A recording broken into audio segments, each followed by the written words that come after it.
una breve plática para hablar acerca de estos dos temas, la plasmónica y la nanotecnología.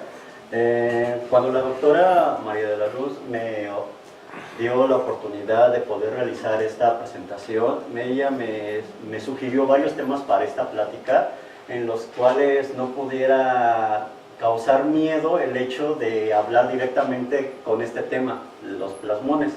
Muchos de nosotros a lo mejor tenemos la idea, si no hemos tenido un contacto muy fuerte con este tema, de que el plasma es algo que solamente se encuentra en el sol, ¿no? De un material muy caliente, gas muy caliente, una temperatura muy grande. Pero más allá de esa también sí es una buena definición de plasma, como tal, un estado de la materia. Si hablamos de plasmas a nivel de los electrones, pues vamos a estar hablando acerca de un conjunto de electrones que se están moviendo de manera síncrona, y sería como esa idea de cómo se mueven los electrones dentro de un metal o de un semiconductor. Entonces, para hablar un poco más para empezar a hablar sobre esto, y sobre todo la palabra muy de moda que está en estos días, que es la nanotecnología, pues tenemos que dar una pequeña introducción a los plasmones. Bueno, antes de esa introducción a los plasmones, quisiera hablar acerca de a lo que voy a ir yo. Estos dos temas los estamos utilizando para realizar un censado de materiales. Y como censado, nosotros aquí en el Departamento de Electrónica de Estado Sólido ya hemos utilizado varios de estos sistemas. Por ejemplo, el sistema de elipsometría, espectroscopía, interferometría. Es decir, estos sistemas nos sirven para poder entender cómo está reaccionando un material a los distintos estímulos que nosotros les estamos dando, o cómo van a reaccionar estos materiales cuando ya sean aplicadas diferencias de potencial o corrientes sobre ellos, ¿no? Estas técnicas, básicamente lo que están haciendo en general es utilizar la luz y la propiedad de conducción en la materia para poder entender cómo la corriente está interaccionando luz con materia. Es decir, básicamente estos son los aparatos. Por ejemplo, es un elipsómetro, y acá tenemos un aparato de espectroscopía Raman. Estos son lo que nosotros estamos utilizando para investigar, preguntarle a la materia. Bueno, nosotros tenemos ahí un material, ¿y cómo va a reaccionar si nosotros le hacemos incidir luz? Y a diferentes frecuencias la respuesta la podemos utilizar para caracterizar un material. Esto de la caracterización pues es simplemente entender cómo el material está constituido, cuál es su estructura, cuál es la respuesta a diferentes estímulos. Bueno, pues un nuevo estudio que se está realizando de unos 20 años para acá más o menos, es utilizar los plasmones superficiales y la resonancia de estos mismos para poder estudiar los materiales. Y esto es de lo que más o menos vamos a ir hacia allá. Pero antes de esto, para entender qué respuesta nos están dando este tipo de estudios, quisiera hacer una referencia rápida al espectro de absorción de la clorofila. Básicamente, cuando nosotros metemos un pedazo de vamos a considerarlo este material de prueba, nosotros lo que queremos saber es en qué regiones del espectro electromagnético está absorbiendo luz el material y en qué regiones la está reflejando. Por ejemplo, la clorofila tiene una característica bien interesante y nos lleva a entender este pedazo de la región visible en el verde. Si nosotros estamos hablando de la cantidad de luz absorbida, quiere decir que este material absorbe bastante en regiones por el azul, por el rojo, los infrarrojos y los ultravioletas, y reflejan en la parte verde. Eso podría ser una manera rápida de poder explicar por qué la mayoría de las plantas son verdes, porque la molécula que ellas tienen para realizar la fotosíntesis, la clorofila, refleja más en el verde. Ese es el color que nosotros estamos viendo. Entonces, con esto en mente, podemos estar entendiendo qué es lo que estamos estudiando cuando realizamos los análisis de espectros electromagnéticos. Puede ser que a diferentes estudios, por ejemplo en Raman, nosotros no querramos saber a lo mejor la longitud de onda a la que estamos estudiando, sino más bien el inverso del número de onda y dónde se están realizando transiciones de absorción de energía cuando la estamos interaccionando con ese material. Entonces, en general podemos hablar de absorbancia, reflexancia y transmitancia, que pues sabemos que tienen una relación bien conocida. Fluorescencia también, si estamos hablando de otro tipo de materiales.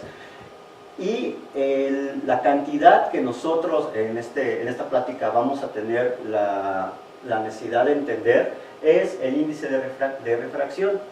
Una característica que especifica un material como tal es esto de aquí, el índice de refracción. Nosotros sabemos rápidamente que la luz viaja a distintas velocidades dependiendo en el medio en el que esté transitando, y por eso podemos ver estos efectos tan conocidos, por ejemplo, de un popote que está quebrado cuando está atravesando la luz, un medio líquido y un medio aéreo, por ejemplo, ¿no? Con eso en mente, pues bueno, quisiera mostrarles rápidamente el ejemplo de lo que obtenemos en un espectro clásico de Raman y lo que nosotros quisiéramos obtener en un espectro de los estudios de resonancia de plasmones superficiales. Básicamente lo que queremos medir puede ser, aquí puede variar el ángulo de incidencia de la luz, cómo está incidiendo la luz a nuestro objeto, puede ser también la longitud de onda a la que esto se va a presentar, o puede ser también el número de onda, ¿no? Que todos sabemos que son cantidades que están relacionadas. Pero lo interesante de todo y que casi nunca va a fallar es la reflectancia, que es una característica, a grosso modo es una característica del material de qué tanta cantidad de luz se refleja. No es nada del otro mundo.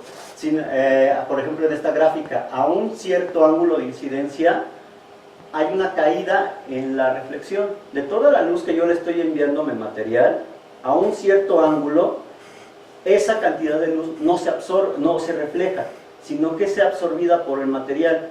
Y esa característica es lo que nosotros vamos a utilizar para poder empezarlo a utilizar como un sensor. Rápidamente, estas características, estos materiales y estos sensores están disponibles ya a nivel comercial, como por ejemplo de la General Electric. Hay uno similar a estos en el departamento de genética, bueno, uno de los departamentos de biología de aquí, no me acuerdo cuál es. Y a nivel pues, de laboratorio, básicamente lo que vamos a necesitar es un láser con el cual vamos a excitar el material. Tenemos que tener un sistema optoelectrónico, tanto para el análisis de nuestra muestra como la recuperación de la señal, que pues como ya saben tiene que ser todas las etapas de análisis de señal, de caracterización y de adquisición de datos de estas señales. Bueno, estas espectroscopías son utilizadas principalmente en nuestro departamento. Nos estaríamos más interesados en la caracterización de películas delgadas, algún monitoreo de un proceso. Esto ya sería un poco más industrial, y esta técnica está teniendo un auge muy fuerte en el área de la biomedicina en general, para poder tener la realización de biosensores. Más adelante les voy a platicar algunas cosas con respecto a los biosensores. Ahorita lo que quiero concentrarme es en el panorama de qué son los plasmones superficiales, es decir, la física que hay detrás de esto. Aquí, para empezar, tenemos una simulación hecha en Multisim por parte de un grupo de Altasim Technologies, en el cual se muestra rápidamente el efecto de hacer incidir una onda de luz que está pasando por un medio de cuarzo y cómo esa onda electromagnética, onda lumínica, cómo se comporta al pasar dos superficies, una de plata, en este caso aquí está señalado que solamente es una capa muy delgada. Esto va a ser una característica bien importante, porque la siguiente interfase ya es aire como tal, es otro medio dieléctrico. Voy a saltarme unas cuantas diapositivas para mostrarles en general la configuración de esto. Es conocida como configuración de Kretschmann. Hay otra configuración llamada de Otto, pero lo único que varía es la disposición del dieléctrico o el metal. En este caso, la de Kretschmann, lo que nosotros tenemos es un medio prisma donde vamos a hacer incidir una onda de luz, una parte metálica cuya zona va a ser bien especificada. Esta es la parte delgadita, por eso yo les mencionaba en la lámina anterior que debe ser una cosa pequeña. Estamos hablando para esta capa metálica del orden de 50 nanómetros. Y bueno, en general, otro dieléctrico. En este caso ya no nos importa tanto el espesor de la siguiente capa. Regreso a esta parte en donde, bueno, quiero aquí hacer mención de qué es un plasmón superficial. Pues básicamente es una excitación colectiva de los electrones que se encuentran en la parte superficial de una interfaz metal-dieléctrico. Puede ser metal-metal, dieléctrico-dieléctrico, pero en este caso vamos a referirnos solamente a la parte metal y dieléctrico. ¿Por qué? Porque cuando esta onda electromagnética, que es la luz, pues esta onda electromagnética va a interaccionar con los electrones que están en la superficie y a cierto ángulo, la energía que tienen los fotones con lo que yo estoy haciendo incidir sobre la superficie, van a ofrecerle esa energía a los electrones que están ahí, y esa energía va a convertir el movimiento que teníamos de onda electromagnética a una onda que se va a propagar por la superficie. Esta característica de propagación a primeras aproximaciones es exponencial decreciente, y también dependiendo de la cantidad de energía y del ángulo que yo le a la que yo esté haciendo incidir esta luz, pues va a ser la respuesta que yo voy a tener después. Como tengo una capa muy delgada de metal, esta excitación colectiva llega a pasar a la parte del del dieléctrico, y esta va también a hacer interacción con la parte de las moléculas de las que esté formada este material.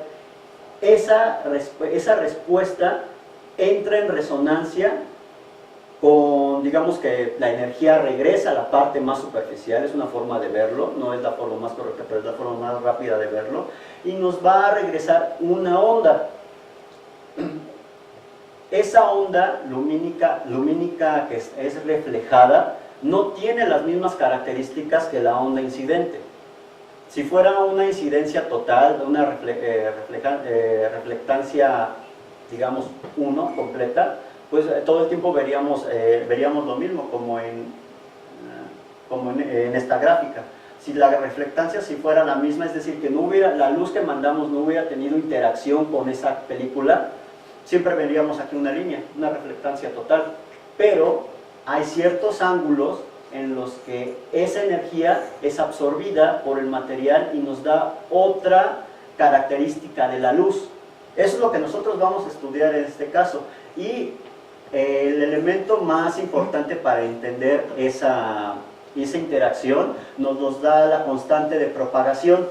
Esta cantidad, se puede demostrar que esta cantidad solamente va a estar en términos de el número de onda, que básicamente lo podemos obtener con la longitud de onda con la que nosotros estamos haciendo interactuar el elemento, y las constantes dieléctricas del metal y del dieléctrico. O sea, básicamente si nosotros queremos hacer un estudio de plasmones superficiales, solo tenemos que saber cuál es la longitud de onda del láser con la que estamos haciendo, bueno, en general puede ser cualquier luz, pero se tiende mucho a utilizar luz polarizada de láser para que sea un factor bien controlado, y las características dieléctricas, ¿no? Por ejemplo, sabemos que con por ejemplo, con la elipsometría podríamos medir cuál es la constante dieléctrica del metal, ¿no? Pero ¿qué tal que también podría ser la de dieléctrico? Pero ¿qué tal si el dieléctrico que nosotros vamos a poner en la siguiente capa no es metal o no es ni siquiera un sólido? Estamos hablando, por ejemplo, de un líquido. Entonces, este tipo de instrumentación nos va a dar la oportunidad de conocer características de este material sólido o líquido. Vamos a ir un poco más adelante con algunas características físicas importantes de los plasmones. Como casi siempre se realizan estudios para las longitudes de onda del espectro visible, se tiene que cumplir esta condición para que la resonancia de los plasmones sea obtenida. La parte real de la constante dieléctrica del metal, esto le pongo la parte real porque recuerden, por ejemplo, en elipsometría casi siempre obtenemos un número complejo para esta cantidad. Tiene que ser menor que esto de aquí, que es la constante dieléctrica del otro material. Ahora nos podemos preguntar, bueno, este igual lo podemos saber, pero si este no lo conocemos, bueno, hay que realizar estudios base para saber cómo se está comportando esto. Por ejemplo, tomar la constante dieléctrica de aire, de algún material, por ejemplo, acrílico, algún material polimérico que sí se tenga bien conocido esa cantidad, y hacer esos estudios. Por ejemplo, si la capa metálica donde se está haciendo interaccionar es plata, la propagación de esa onda de plasmón está por el orden de los 19 micrómetros, o sea, es muy pequeño. Gracias a estos estudios tendríamos que saber cuál es el ancho el grosor de la capa que nosotros tendríamos que poner de ese metal para que la penetración en el metal de la onda y en el dieléctrico sean suficientemente, lleguen a ese nivel y podamos tener la condición de resonancia de plasmón. Aquí yo menciono solamente la plata y el oro porque, plata porque es uno de los materiales que mejor permiten la penetración de la onda de plasmón sobre el material. Pero el oro, a pesar de que tiene otras características que no lo hacen tan bueno para considerar esto como un estudio de materiales, este material es el que mejor se puede prestar para los estudios como biosensores. Entonces, ¿de qué consta la configuración de un equipo de resonancia de plasmones? Pues básicamente necesitamos el dispositivo óptico, ¿no? Un sistema que haga incidir la luz. Necesitamos el medio transductor. Este medio pues es básicamente la configuración del sensor, ¿no? Aquí yo menciono un prisma porque se necesita que aquí la onda tenga una reflexión total interna para poder interaccionar con la luz que está siendo incidente con el material. De no ser así, pues tendríamos una dispersión de la luz por medio de, pues ustedes saben que la luz al entrar a un prisma tiene una dispersión. Entonces lo que queremos es que haya una reflexión total interna para que no haya esa dispersión de luz dentro del material. Y la siguiente, y que bueno, en la parte de lo que yo estoy realizando en mi trabajo de tesis, es la parte de analizar la señal como tal. Y que bueno, es la que se me ha complicado un poco más porque hay un montón de cosas que la teoría la marca muy bonito, pero pues ya cuando estás midiendo este tipo de cosas, las señales pues presentan ruido, ¿no? Bueno, ¿qué realizamos? Necesitamos hacer incidir la onda electromagnética. Esta onda la necesitamos hacer incidir. Esto pues debe de estar ya bien estudiado, la parte metálica, y después estudiar la luz que está siendo reflejada. Ahora, la constante de propagación, esa cantidad que yo les había comentado, esta cantidad de aquí es muy sensible a cambios en la constante dieléctrica de la parte que pues está abajo de nuestro diagrama. Y gracias a esos cambios nosotros podemos ver a qué ángulo se va a presentar la resonancia de plasmones. Déjenme presentarles una gráfica que realicé solamente para tener en cuenta qué está pasando. Si aquí yo estoy graficando el ángulo de incidencia contra la reflectividad de tres sustratos en la parte inferior. Puedo hablar solamente de aire, agua, y aquí me inventé otro, ¿no? O sea, nada más para ver cómo a cerca de los 42 grados yo tengo para aire, que debe de haber ahí una resonancia. Cerca de los 55 lo encuentro para cuando tengo una parte líquida abajo. Y si ya tuviera un material pues con un índice, una constante dieléctrica que está relacionado este valor con el índice de refracción de ese material, pues yo empiezo a notar que mi pico ya es más pronunciado, o sea, se está viendo una absorción mayor en la energía con la que yo estoy excitando, pero a la vez estoy obteniendo una dispersión más grande de esa señal. Esto genera un problema muy grande, porque yo lo que necesitaría sería un piquito bien definido, para poder definir bien cuál sería el número, el valor de la constante dieléctrica del material que yo estoy poniendo a prueba. Otro de las cosas es que la condición de resonancia pues empieza a dispersar, ¿no? Y eso también lo estoy observando en los experimentos donde, bueno, ya tengo demasiado ruido en la señal. Entonces, lo que se quiere realizar es utilizar nanotecnología para tratar de limpiar esa señal. En este caso, lo que se está realizando en muchas investigaciones es a esa capa metálica donde yo estoy, donde se está haciendo incidir la luz, realizar surquitos. Y esos surcos deben de tener un tamaño del orden o menor que la longitud de onda que yo estoy haciendo incidir, para que haya una difracción.